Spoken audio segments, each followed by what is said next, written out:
আল্লাহ রাব্বুল আলামিন তিনি বলছেন আমি মানুষ সৃষ্টি করেছি, খালাকাল ইনসানা আল্লামাহুল বায়ান। মানুষ সৃষ্টি করেছি, শুধু মানুষকে সৃষ্টি করি নাই, আমি আবার তার জোড়াও তৈরি করে দিয়েছি। মানুষ একা একা না, পৃথিবীতে সব জোড়ায় জোড়ায় তৈরি করেছি। উদ্ভিদের মধ্যে জোড়া তৈরি করেছি, প্রাণী জগতের মধ্যে জোড়া তৈরি করেছি। এই দুনিয়ার ভিতরে যা কিছু আছে, উদ্ভিদ হোক আর মানুষ হোক, প্রাণী জগৎ হোক, সবগুলিকে আমি আল্লাহ জোড়া বানাইছি, জোড়ায় জোড়ায় নর এবং নারী সবগুলির মধ্যে করে দিয়েছি।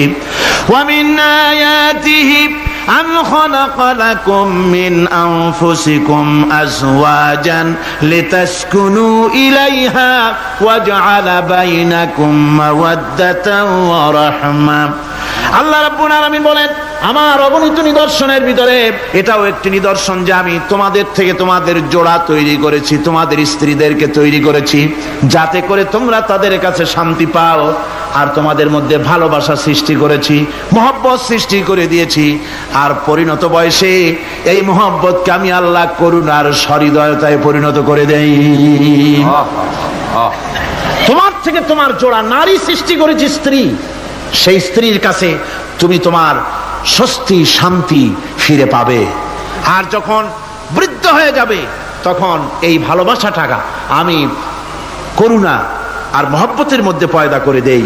এর দ্বারা এই ভালোবাসা এবং মহব্বতের মাধ্যমে সন্তান সন্ততি পৃথিবীতে আসে, নাতি আসে, পৌত্র আসে, পৌত্রী আসে, এভাবে করে আত্মীয় স্বজন পরিবেষ্টিত অবস্থায় দুনিয়ায় মানব বংশ আমি এভাবে করে বৃদ্ধি করি। আর এরপরে মানব সৃষ্টি করে মানুষকে এক পরিবেশ সৃষ্টি করে দিয়ে তাকে কথা বলারও আমি ভাষা শিখিয়েছি। আল্লামাহুল বায়ান, মানুষকে আমি কি শিক্ষা দিয়েছি? কথা বলতে আমি শিক্ষা দিয়েছি। কথা বলার কারণেই মানুষ মানুষ, আর কথা বলতে পারে না বলে মানুষের সাথে পশুর সাথে এই বিরাট পার্থক্য। পশু কথা বলতে পারে না, মানুষ কথা বলতে পারে। কথা বলা হচ্ছে মানুষের একটা বিশেষ বৈশিষ্ট্য। আরে বায়ান শব্দের অর্থ শুধু কথা নয়, বায়ান শব্দের অর্থ হচ্ছে চেতনা, বুদ্ধি, অনুভূতি, প্রজ্ঞা, মেধা, চিন্তা, বিবেচনা, ইচ্ছা শক্তি, প্রতিরোধ শক্তি, এ সবগুলি বায়ানের ভিতরে সীমাবদ্ধ। যে আমি বায়ান শিক্ষা দিয়েছি, তার মানে এতগুলি জিনিস আমি তোমার মধ্যে আমি সৃষ্টি করে দিয়েছি মানুষের মধ্যে। এরপরে এ বায়ান একটি শিক্ষা। শিক্ষা বলতে বুঝায়, এই শিক্ষাটা আল্লাহ সবাইকে দিয়েছেন। মাছ সাঁতার কাটতে পারবে, পাখি আকাশে উঠতে পারবে, পাখিকে আল্লাহ ওড়ার ক্ষমতা দিয়েছেন। মুরগির বাচ্চা ডিমের থেকে বের করে পানির মধ্যে ছেড়ে দিবেন, ও সাঁতার কাটতে পারবে না। আপনি আমারে কোন মুরগির ডিমের ভিতরে মুরগির বাচ্চা, হাঁসের ডিমের ভিতরে হাঁসের বাচ্চা, সে কি করে বোঝে ডিমের কোন অংশ পাতলা? সেই অংশটা সে অপারেশন শুরু করে দেয়। সে কিন্তু সব জায়গায় ঠোকায় না। ওই ডিমের পর্দার ভিতরে একটা অংশ আছে পাতলা, সামান্য পাতলা, সেই পাতলা অংশ সে ঠুক ঠুক করে একটুখানি অপারেশন করে, পর্দাটা ফেটে যায়, সেখান থেকে সে বেরিয়ে আসে। কে শিখালো যে এই জায়গায় ঠুক ঠুক করে আওয়াজ কর, বেরোতে পারবি? কে শিখালো? আল্লাহ পাক শিক্ষা দিয়েছেন। এটা বায়ানের অন্তর্গত। মানুষকে দিয়েছেন বায়ান, ওকে দিয়েছেন শিক্ষা। হাঁসের বাচ্চা পানির ভিতরে ছেড়ে দিলে ওকে সাঁতার কাটতে হবে, কে শিখালো? আল্লাহ পাক। বাতাসে পাখিরা উড়ে বেড়ায় ডানা মেলে। আওয়ালাম ইয়ারাউ ইলা তায়রি সাফাতিন ওয়া ইয়াকবিদনা মা ইউমসিকুহুন্না ইল্লার রহমান।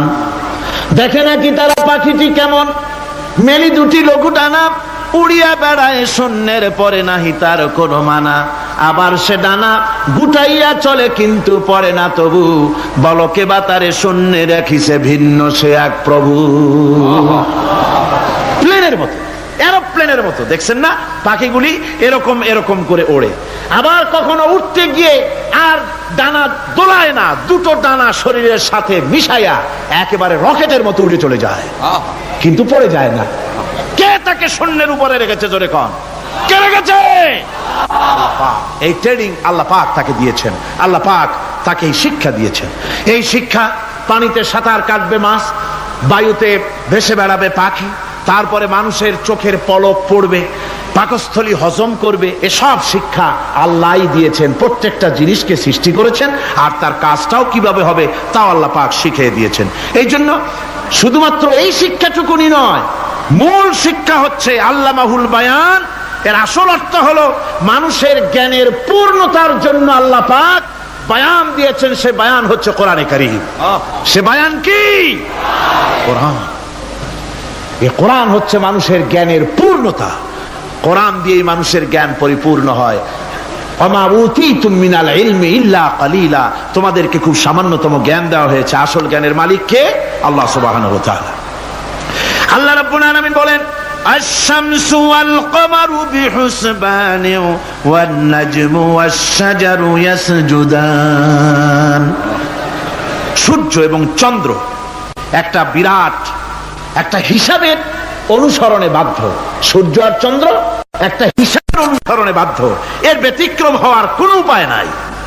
সূর্য এবং চন্দ্র তার আপন আপন কক্ষপথে ঘুরবে, ইচ্ছে মাফিক সূর্য চন্দ্র ঘুরতে পারবে না। রাত 12টার সময় সূর্য এসে বলতে পারবে না, বেটা রাত ছন, আমি এখন উদিত হব। পারবে? পারবে না। দিনের দুপুরের সময় রাত এসে মাথা চাড়া দিয়ে জাগাতে পারবে না, দিন সরে যা, আমি এখন সবটাকে রাত বানায় দেব। পারবে না। চন্দ্র এবং সূর্য একটা নির্ধারিত একটা হিসাবের অনুসরণে তারা রয়েছে, আর এই হিসাবের নিয়ম, কঠোর হিসাবের নিয়মতান্ত্রিকতার ভেতরে থাকার কারণেই মানুষের জন্য চন্দ্র, মাস, বছর ইত্যাদি গণনা মানুষের জন্য আল্লাহ সহজ করে দিয়েছেন। আল্লাহ পাকের নবীর কাছে জিজ্ঞাসা করা হচ্ছে, ওয়ায়াসআলুনাকা আনিল আহিল্লাম, ও নবী আপনাকে প্রশ্ন করা হয় চাঁদ সম্পর্কে। কাফেররা প্রশ্ন করেছে, চাঁদের ক্রমবর্ধমান ক্রমহ্রাস কেন, চাঁদ বাড়ে কেন, কমে কেন, আপনারে জিজ্ঞাসা করা হয়। আপনি জবাবে বলুন, কুল হিয়া মাওয়াকিতু লিন্নাস, বলুন এ চাঁদ হচ্ছে মাস, দিন, বছর গণনা করার জন্য, গোটা পৃথিবীবাসীর জন্য আমি একটা স্থায়ী ক্যালেন্ডার আকাশে ঝুলায় রাখছি। জোরে কোন সুবহানাল্লাহ। বিনা পয়সার ক্যালেন্ডার কে ঝুলায় রাখছেন? আল্লাহ সুবহানাহু ওয়া তাআলা। তিনি ঝুলিয়ে রেখেছেন এই ক্যালেন্ডারকে। আর এই চন্দ্র সূর্য নিজের ইচ্ছা মাফিক চলতে পারে না। আল্লাহ পাক কোরআনে কারিমে বলেছেন, আফা গায়রা দীনিল্লাহি ইয়াবগুন ওয়া লাহু আসলামা মান ফিস সামাওয়াতি ওয়াল আরদি তাওআন ওয়া কারহা। তোমরা কি আমার দেওয়া জীবন ব্যবস্থা ছেড়ে দিয়ে মানুষের তৈরি করা, অন্যের তৈরি করা মতবাদ গ্রহণ করতে চাও? ওয়ালাহু আসলামা মান ফিস সামাওয়াতি ওয়াল আরদ, অথচ আকাশে যা কিছু আছে, জমিনে যা কিছু আছে, সব আমার কি করছে? আমার হুকুম মেনে, আমার আনুগত্য করে তারা চলছে। আনুগত্যের সামনে মস্তক অবনত করে দিয়েছে। তাই তো আমরা দেখতে পাই তাল গাছে কোনোদিন বেল হয় না। হয়? চট্টগ্রামে হয় বোধহয়। তাল গাছে বেল হয়, নারকেল গাছে আম হয়, নিম গাছে লিচু হয়? হয় না। আল্লাহর সুন্নতের ভিতরে কোনো পরিবর্তন পাওয়া যাবে না। দেখুন, বঙ্গোপসাগরের পানি মিষ্টি না নোনা? সবাই বলুন, মিষ্টি না নোনা? বঙ্গোপসাগরের নোনা পানি জোয়ারের টানে এই বঙ্গোপসাগরের নোনা পানিগুলি পদ্মা, মেঘনা, যমুনার ভিতরে প্রবেশ করে মিষ্টি পানির ভিতরে।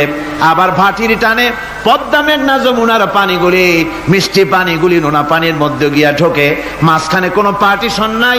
নোনা পানি মিষ্টি পানির এলাকাকে নোনা বানাতে পারে না, আবার মিষ্টি পানিগুলি গিয়া নোনা পানিগুলিরে মিষ্টি বানাইতে পারে না। কার হুকুম পালন করে? কার হুকুম? والنجم والشجر يسجدان والسماء رفعها ووضع الميزان। তারকা, বৃক্ষরাজি সব সেজদায় রত। তারাই সেজদা দেয় কারে? কারে সেজদা দেয়? চাঁদ সেজদা করে কাকে? সূর্য করে কাকে? গাছপালা করে কারে? আল্লাহ পাককে সেজদা করে সবাই। সমস্ত সৃষ্টি জগতের কাজ হলো তিনটা। সৃষ্টি জগতের কাজ কয়টা? তিনটি কাজ। একটা কাজ হচ্ছে সৃষ্টি জগৎ মহান আল্লাহর উদ্দেশ্যে সিজদা করবে, তার হামদ করবে, তার তাসবিহ করবে। তিনটা কাজ, সিজদা করবে, হামদ করবে, তাসবিহ করবে। এই তিনটা কাজ হচ্ছে সৃষ্টি জগতের। গোটা পৃথিবীর সবকিছু আল্লাহ পাককে সেজদা করছে। কোরআনে কারীমে রব্বুল আলামিন বলেন, وَلِلَّهِ يَسْجُدُ مَنْ فِي السَّمَاوَاتِ وَالْأَرْضِ طَوْعًا وَكَرْهًا وَظِلَالُهُمْ بِالْغُدُوِّ وَالْآصَالِ। আল্লাহ পাক বলেন, আকাশে যা কিছু আছে, জমিনে যা কিছু আছে, সব কিছু আমার সেজদা করে। এমনকি গাছগুলি, গাছও আমার সেজদা করে। গাছগুলি সকাল বেলায়, গাছের ছায়া সকাল বেলায় আর বিকাল বেলায় নিজের ছায়া লম্বা করে দিয়ে আমার সামনে সেজদায় পতিত হয়ে যায়।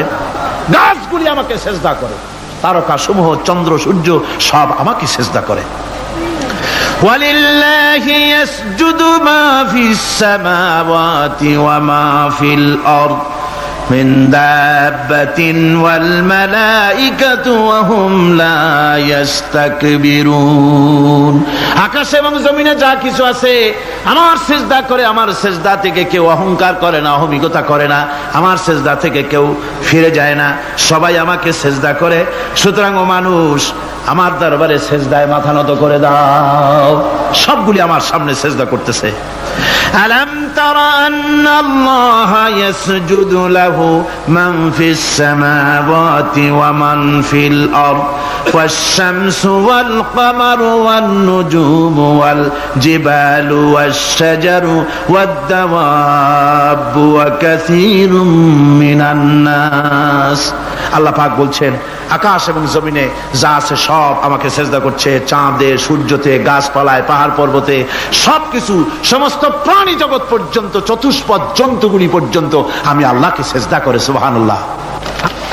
আমার বন্ধুগণ, এরপরে সর্বশেষ আমি শেষ করে এনেছি আর মাত্র দুটি আয়াত আপনাদের সামনে বলে আমরা যাব আকর্ষণীয় মুনাজাতের দিকে ইনশাআল্লাহ। সবাই বলেন ইনশাআল্লাহ। আল্লাহ রাব্বুল আলামিন এবার বলেন, ওয়াল আরদা ওয়াদাহা লিল আনাম ফিহা ফাকিহাতু ওয়ান নাখলু যাতুল আকমাম। আল্লাহ পাক বলছেন, পৃথিবীকে তিনি সমস্ত সৃষ্টির জন্য এই পৃথিবী বানিয়েছেন। আনাম, আনাম শব্দের অর্থ হচ্ছে জীব, জানদার। যত জানদার আছে সমস্ত জানদারদের জন্য আল্লাহ পাক এই পৃথিবীকে বানিয়েছেন। অর্থাৎ যাদের প্রাণ আছে, প্রাণী সময়ের জন্য আল্লাহ যা সৃষ্টি করেছেন সেটা হলো এই পৃথিবী। এই পৃথিবী ছাড়া অন্য কোথাও কোন প্রাণী বসবাসের উপযোগী করে আল্লাহ তৈরি করেন নাই। এই পৃথিবীটা কি আল্লাহ পাক প্রাণীদেরকে বসবাসের উপযোগী করে তৈরি করেছেন। তারপরে বলছেন, পৃথিবী তো তৈরি করলাম, এরপরে আমি তাদের সমস্ত খাবার দাবারের ব্যবস্থাও করেছি। খেজুরগুলিকে আমি প্যাকেট করে তোমাদের সামনে দিয়েছি, আচ্ছাদন দিয়ে দিয়েছি। খেজুরের কথা এখানে বলা হয়েছে, শুধু খেজুর খেজুর নয়, খেজুর, আঙ্গুর, বেদানা, আপেল, যত খাবার আমাদের সামনে আল্লাহ দিয়েছেন সমস্ত খাবারগুলি প্যাকেট করা। জোরে বলেন, কি করা? প্যাকেট করা। কি মহব্বত করে আল্লাহ দিয়েছেন।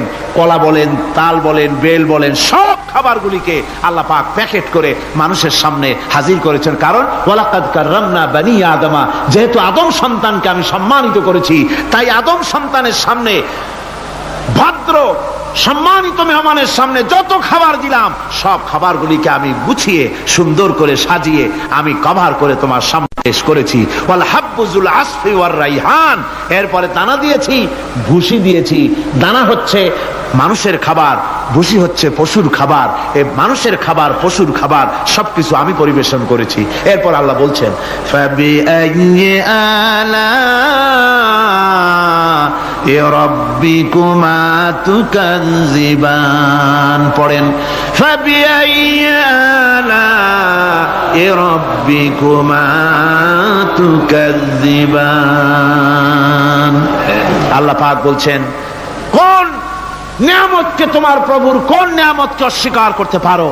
আল্লাহর কোন নিয়ামতকে অস্বীকার করতে পারবে না। এভাবে হাজারো নিয়ামত দিয়ে আমি তোমাদেরকে সমৃদ্ধ করেছি।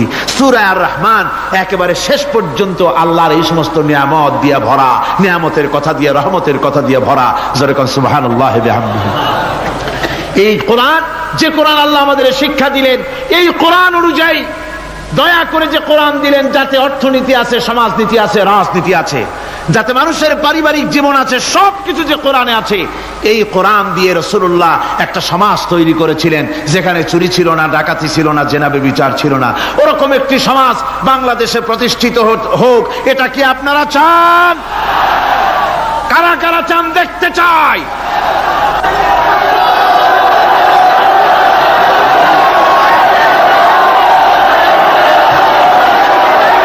আজকে আপনাদের সামনে বলা হবে মানব সৃষ্টি রহস্য।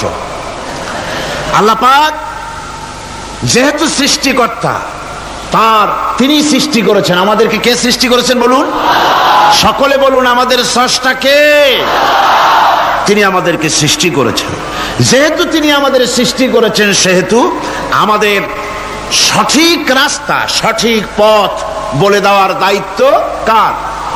সেই আল্লাহ পাকের। যেহেতু সৃষ্টি করেছেন তিনি, রাস্তা বলে দেওয়ার দায়িত্ব সেই আল্লাহ পাকের। কোরআন মাজিদে এই কথাটি অনেক জায়গায় আল্লাহ পাক বলেছেন। যেমন সূরা আল-লাইলের ভিতরে বলা হয়েছে, ইন্না আলাইনা লাল হুদা, আমার উপরে এটা দায়িত্ব, পথ কর্মপদ্ধতি পরিদর্শন করা, প্রদর্শন করা, রাস্তা দেখানো, এটার দায়িত্ব হচ্ছে আমি আল্লাহ পাকের। রাস্তা দেখাবেন কে? আল্লাহ পাক। ভাইরা আমার, আল্লাহ পাক পথ দেখিয়েছেন, আল্লাহ পাক রাস্তা দিয়েছেন। মরুভূমির ভিতরে যে রব্বুল আলামিন পথের নিশানা তৈরি করে দিলেন, যেখানে গভর্নমেন্ট রাস্তা বানাতে পারে না, মরুভূমির ভিতরে যিনি পথের নিশানা বানালেন মানুষ যেন না হারায়, যে আল্লাহ রাব্বুল আলামিন দুর্গম পাহাড়ির ভিতরে গিরিপথ তৈরি করে দিলেন মানুষ যেন হারায় না যায়। সমুদ্রের ভেতরে নাবিকরা দিনের বেলায় সূর্যের আলো দেখে পথ চলে, রাতের আধারে সে যেন গভীর সমুদ্রের ভিতরে হারায় না যায়। আল্লাহ তাই আকাশের ভিতরে তারকা মণ্ডলী খচিত করে রেখেছেন। সমুদ্রের নাবিকেরা, জাহাজের নাবিকেরা তারকা দেখে দেখে পথ নির্ণয় করে নেন।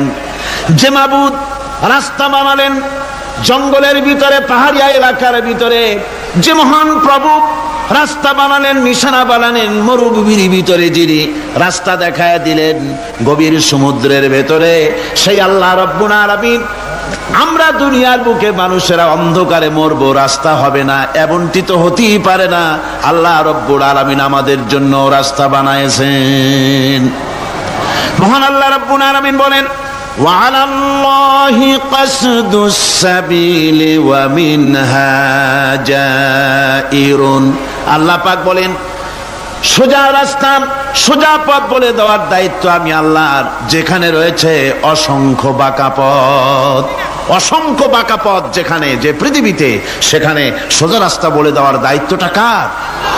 জোরে বলেন কার?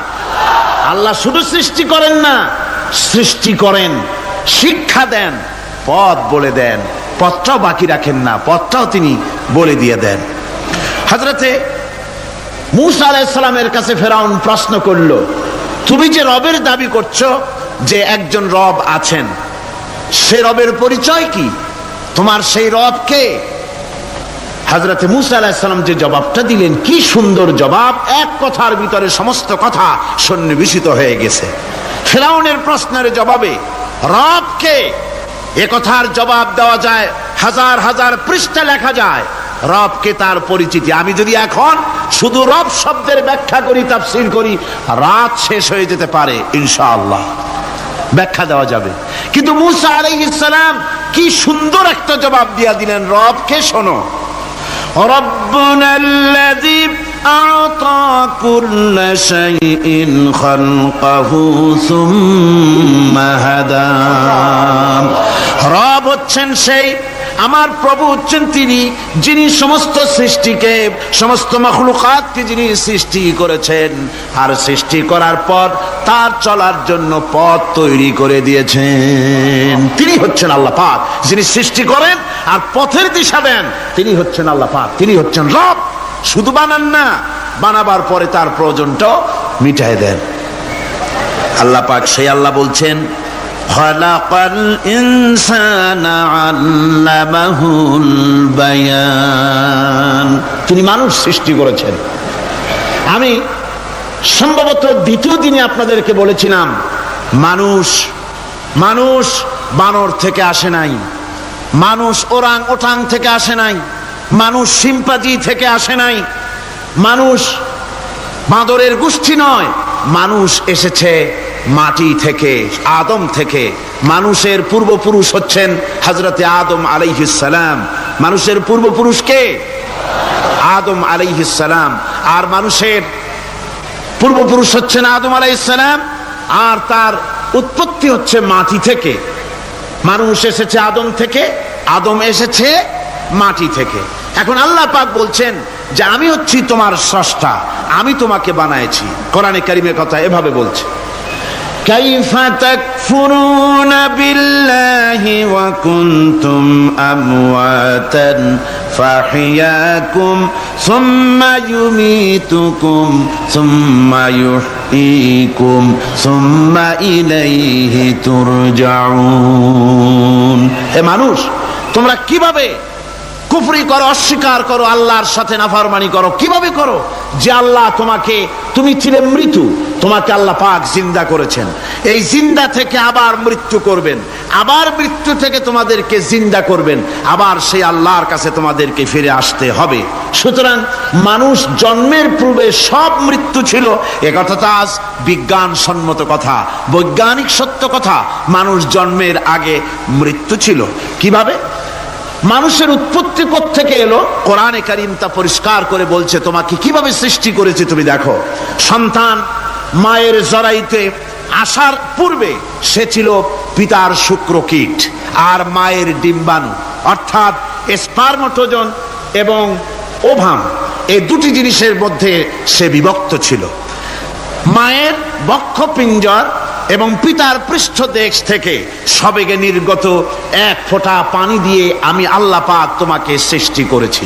কোরআনে কারীম বলছে, হাল আতা আলাল ইনসানি হিনুম মিনাদ দাহরি লাম ইয়াকুন শাইআম মাযকুরা। মানুষের জীবনে কি এমন এক সময় এসেছিল না যখন সে উল্লেখযোগ্য বিষয় বস্তু হিসাবে পরিগণিত ছিল না? তোমার নাম ছিল না, পরিচয় ছিল না, কিছুই ছিল না, দুনিয়ার কেউ তোমাকে জানতো না, শুনতো না। আমি আল্লাহ পাক তোমাকে সৃষ্টি করেছি। তুমি কোত্থেকে এলে? কোরআনে কারীম থেকে তা জেনে নাও। আল্লাহ রাব্বুল আলামিন বলেন, ইন্না খালাকনাকুম মিন তুরাবিন সুম্মা মিন নুতফাতিন সুম্মা মিন আলাকাতিন সুম্মা মিন মুদগা। আমি রব্বুল আলামিন তোমাকে সৃষ্টি করেছি, মাটির উপাদান দিয়ে তৈরি করলাম। মা বাপের পুরুষের স্পার্মটোজন আর মহিলাদের ওভাম দুটোতে মিলে মায়ের গর্ভের ভিতরে নাপাক পানি ফোঁটাকে জমাট রক্তে পরিণত করে দিলাম। এই জমাট রক্তকে গোশত বানালাম, কচি কচি হাড় দিয়ে একটা বডি, একটা স্ট্রাকচার তৈরি করলাম। তারপরে ফাকাসাউনাল ইযামা লাহমা, গোশত দিয়ে, রক দিয়ে, চামড়া দিয়ে সুন্দর করে ছাউনি দিয়া মায়ের গর্ভের ভিতরে আমি আল্লাহ রব্বুল আলামিন তোমাকে বানাইছি। মায়ের পেটের ভিতরে ফি কারারিম মাকিন, একটি সুরক্ষিত জায়গায় তোমাকে আমি রেখে দিলাম, যেখানে কোনো রোগ, কোনো জার্ম যেখানে পৌঁছতে পারবে না, কোনো অসুবিধা হবে না। এমন একটা জায়গায়, এমন একটা ইন্টেনসিভ কেয়ার ইউনিটের ভিতরে রেখেছি। সুবহানাল্লাহ ওয়া বিহামদিহি। একটা ইন্টেনসিভ কেয়ার ইউনিট, যেখানে কোন রকমের কোন জার্ম প্রবেশ করে বা করবার কোনো ক্ষমতা নাই কারো। এমন একটা প্যাকেট, সুন্দর একটা প্যাকেট, একটা কভারের মধ্যে তোমাকে তৈরি করা হলো মায়ের পেটের মধ্যে। আল্লাহ পাক বলছে, খালাকাল ইনসানা আল্লামাহুল বায়ান। আমি মানুষকে সৃষ্টি করেছি। কেমনে সৃষ্টি করলাম তা তো এতক্ষণ বললাম। এইভাবে করে মানুষ সৃষ্টি করেছি। দেখো তোমার নিজের দিকে তাকাও। ফালয়ানজুরিল ইনসানু মিম্মা খুলিক। কিভাবে মানুষ তোমাকে সৃষ্টি করা হলো একবার তাকায় দেখো, তোমার শরীরের দিকে একটু তাকায় দেখো তো কেমনে আমি বানাইলাম, কিভাবে তৈরি করলাম। লক্ষ্য করো, এই যে মাথা, এই মাথাটার ভিতরে আছে কি? মগজ, ব্রেইন। বিজ্ঞানীরা বলেছেন এতে 1000 মিলিয়ন নার্ভ সেলস আছে এর মধ্যে। 1000 মিলিয়ন নার্ভ সেল। সেল হচ্ছে CELL, সেল। সেল মানে কোষ। এই 1000 অনুভূতি কোষ, 1000 মিলিয়ন অনুভূতি কোষ রয়েছে মাথার ভেতরে। মস্তিষ্কের এসব কোষগুলি, এসব সেলগুলি, তার মধ্যে আবার আছে নার্ভ ফাইবার, অর্থাৎ সূক্ষ্ম নার্ভ সুতা সমগ্র শরীরের মধ্যে তা ছড়িয়ে দেওয়া আছে।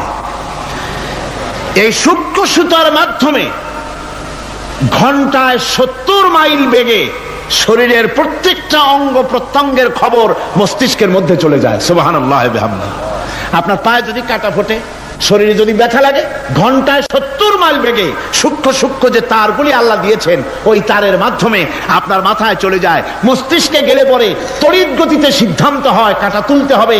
অথবা একটা সাপ দেখেছেন, সাপ প্রথম চোখ দিয়ে দেখলেন, চোখ, এই চোখের ভিতরে আপনার 130 মিলিয়ন লাইট রিসেপ্টর আছে, অর্থাৎ বিভিন্ন দৃশ্যকে, ছবিকে ক্যাচ করার মতো 130 মিলিয়ন লাইট রিসেপ্টর গ্রহণযোগ্য মেশিন রয়েছে চোখের ভিতরে। চোখ দিয়ে সাপ দেখলেন, চোখের ভিতরে রয়েছে আবার অসংখ্য তার। এই অসংখ্য তার ব্রেনের সঙ্গে জুড়ে দেওয়া আছে। চোখ সাপ দেখলো, 70 মাইল বেগে প্রতি ঘন্টায় এই খবর তড়িৎ প্রবাহের মতো মস্তিষ্কের ভেতরে চলে গিয়েছে। মস্তিষ্ক সঙ্গে সঙ্গে ডিসিশন দিচ্ছে, দৌড় মারো, অথবা লাঠি হাতে নাও, অথবা যে কোনো একটা পজিশন তাকে সাথে সাথে সিদ্ধান্ত দিয়ে দিচ্ছে। জোরে বলেন সুবহানাল্লাহ। এই অনুভূতি শক্তি যদি আল্লাহ পাক না দিতেন মানুষের শরীরে, পায়ের মধ্যে পাথর ঢুকলে, কাটা তো কাটা, পাথর ঢুকলেও টের পাইতাম না। আল্লাহ পাক এই ব্যবস্থা করে দিয়েছেন মস্তিষ্কের মধ্যে এতগুলি সেল, প্রত্যেকটা সেলের আলাদা আলাদা কাজ। সুখ, দুঃখ, ভালোবাসা, মোহাব্বত, আনন্দ, স্বাদ ইত্যাদি জিনিসের অনুভূতি মস্তিষ্কের ভেতর থেকেই হয়। এখানে সেগুলি রেখে দেওয়া হয়েছে। তারপরে রয়েছে এই মস্তিষ্কের ভেতরে মেমোরি, স্মৃতি শক্তি। দেখুন, এই যে টেপ রেকর্ডারে ওয়াজগুলি রেকর্ড হচ্ছে, তাফসীর রেকর্ড হচ্ছে। কিছুদিন পর ওই রেকর্ডের উপরে আর একটা কথা যদি উঠান, তাহলে প্রথম কথা থাকবে? প্রথম গান বা ওয়াজ থাকবে? নষ্ট হয়ে যাবে। কিন্তু আল্লাহ রাব্বুল আলামিন আপনার আমার মাথার ভিতরে এমন এক ফিতা দিয়ে দিয়েছেন, এমন একটা মেমোরি ফিতা দিয়েছেন, যেই ফিতার ভিতরে হাজার হাজার, লক্ষ লক্ষ, কোটি কোটি সমস্ত কথাগুলি ধরবে, আপনি মুখস্থ করতে পারবেন। আগে যা মুখস্থ করেছেন, পরে মুখস্থ করলে পরে আগেরটা মুছে যাবে না। সুবহানাল্লাহ বিহামদিহি। কি সুন্দর করে মস্তিষ্কের ভেতরে এই মেমোরি শক্তিকে আল্লাহ পাক তৈরি করে দিয়েছেন। চিন্তা করলে মাথা নত হয়ে যাবে আল্লাহর দরবারে। আল্লাহ পাক বলছেন, এই জিনিস আমি তোমার মাথার মধ্যে রেখেছি। দেখুন, মানুষ কত কথা বলে, কত বই পড়ে। মানুষের মাথায় যত কথা আছে, সব কথা যদি লিপিবদ্ধ হয়, ভলিউম হয়ে যাবে, যা একটা লাইব্রেরিতে ধরা সম্ভব নয়। অর্থাৎ আপনার মাথাটা হচ্ছে একটা বিশ্বকোষ, আপনার মাথাটা হচ্ছে একটা বিরাট বিশ্বজোড়া লাইব্রেরি। জোরে কোন সুবহানাল্লাহ। আপনার মাথায় যা আছে তা আপনার কোনো বিল্ডিং এর মধ্যে ধরবে না, কোনো গ্রামে, কোনো দেশের মধ্যে তা ধরবে না। এত জিনিস আপনার মাথার মধ্যে আছে, ঠিক কিনা? এরপরে আল্লাহ পাক একটা চোখ আমাদের দিলেন। আল্লাহ রাব্বুল আলামিন বলেন, আলাম নাজআল লাহু আইনাইনি ওয়া লিসানান ওয়া শাফাতাইন ওয়া হাদাইনাহুন নাজদাইন। আমি কি তোমাদেরকে দুটি চক্ষু আর জিহ্বা, আর আমি কি তোমাদের দুটি চক্ষু, দুটি ঠোঁট আর জিহ্বা কি আমি তোমাদের দেই নাই, যা দিয়া তোমরা দেখতে পাও, যা দিয়া তোমরা অনুভূতি, মাথার ভিতরে অনুভূতি জাগে। এই যে দুটো চোখ দিলাম, সুবহানাল্লাহ, সুবহানাল্লাহ বলেন। দুটি চোখ আছে বলে এই সুন্দর পৃথিবী দেখতে পাই। চোখ দুটি না থাকলে পৃথিবী অন্ধকার, মা দেখতে পাবো না, কোরআন দেখতে পাবো না, পৃথিবী দেখতে পাবো না, বাপ দেখতে পাবো না, সন্তান দেখতে পাবো না, দুনিয়াটা মিথ্যা হয়ে যাবে, ঠিক কিনা? ছোট্ট চোখ, 1 থেকে 1.5 ইঞ্চির ভিতরে এত সুন্দর দুটি ক্যামেরা, যে ক্যামেরা দিয়া দুনিয়ার সব কিছুকে ক্যাচ করা যায়। সব ক্যাশ করা যায়। বলুন তো, এমন একটা বাক্স আপনারা কেউ বানায় দিতে পারবে যে বাক্সের ভিতরে হাতি, ঘোড়া, বাঘ, ভল্লুক, ময়না, টিয়া, পাহাড়, পর্বত, নদ নদী, কীট পতঙ্গ, তরু লতা, গাছপালা গোষ্ঠী শুদ্ধা ধরবে, আরো খানিকটা জায়গা বাকি থাকবে, এরকম একটা বাক্স কেউ বানায় দিতে পারবে? পারবে না। এমন একটা বাক্স পৃথিবীর কোন মিস্ত্রি বানাতে পারবে না।